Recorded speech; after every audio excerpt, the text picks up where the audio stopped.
Echoes of the Cosmos Prologue, The Call of the Stars. The year was 2178. Humanity had long conquered its homeworld, turned Mars into a second Earth, and even built orbital cities around the gas giants.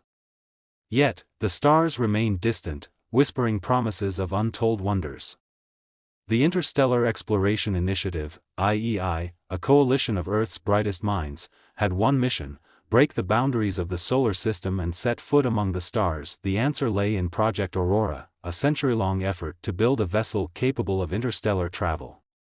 Traditional chemical rockets and nuclear propulsion had proven insufficient. Instead, scientists turned to antimatter propulsion, fusion drives, and quantum slipstream technology. The result was EOS-1, a marvel of engineering, equipped with an artificial intelligence core, self-repairing nanotechnology, and a compact warp engine prototype. With a hand-picked crew of scientists, explorers, and engineers, EOS-1 was set to voyage to Proxima Centauri b, the closest exoplanet within the habitable zone of another star. It was an ambitious plan: travel 4.24 light-years in just a few decades using experimental technology. But space, as always, had its own plans. Chapter 1, Departure. Commander Elena Voss, a veteran astronaut, stood on the bridge of EOS-1, watching as Earth shrank into the distance.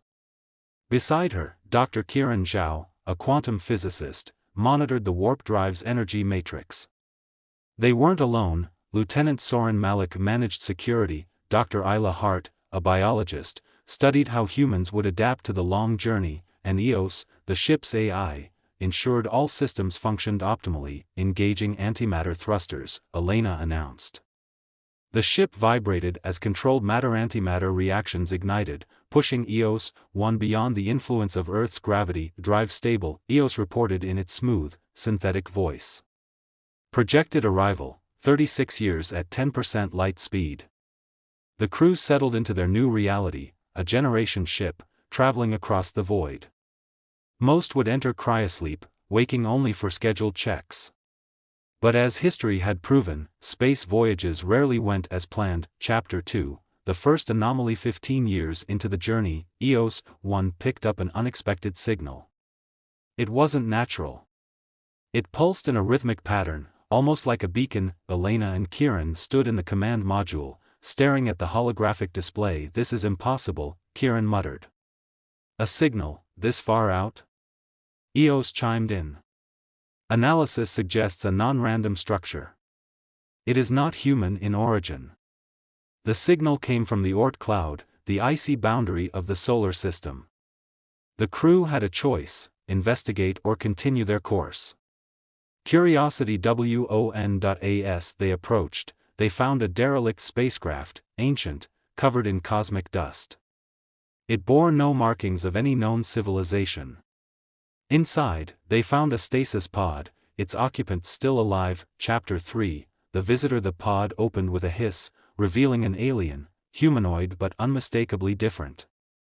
Its silver-blue skin shimmered under the ship's lights.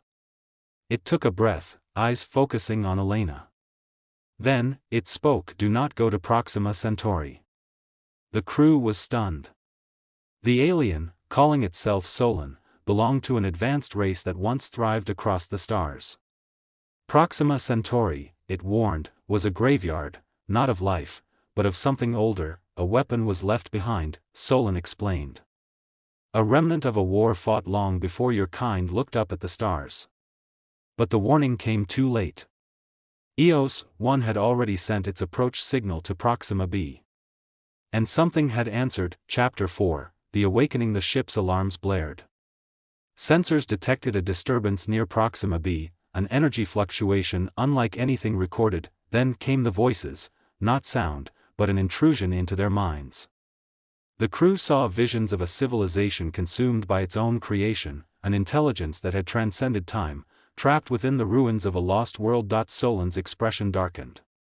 You have woken the echo. The echo was not alive, nor was it dead. It was a machine mind, left behind by an ancient race to protect their secrets. And now, it saw EOS-1 as an intruder. Chapter 5, The Chase. EOS-1 systems flickered as the echo reached across space.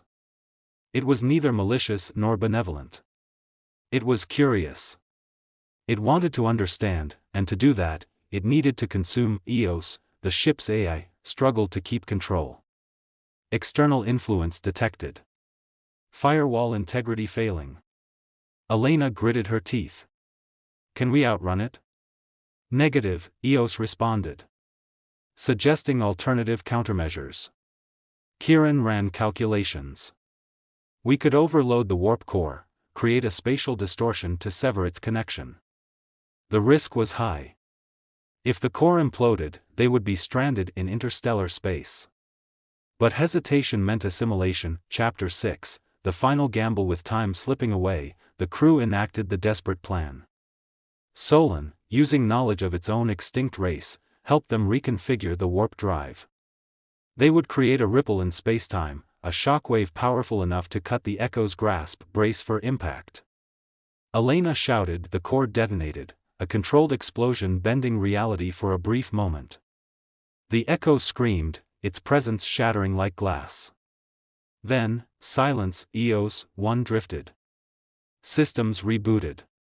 The crew, alive but shaken, stared at the void where the Echo once was. Epilogue. The road ahead. The detour had cost them time, but they were still on course. Solon, now part of their crew, gazed at the stars, hopeful yet wary. The Echo is gone, it said, but others exist. EOS 1 pressed on toward Proxima Centauri, aware that they were no longer alone in the universe. The journey of interstellar travel had only just begun, and with it, so had humanity's next great chapter.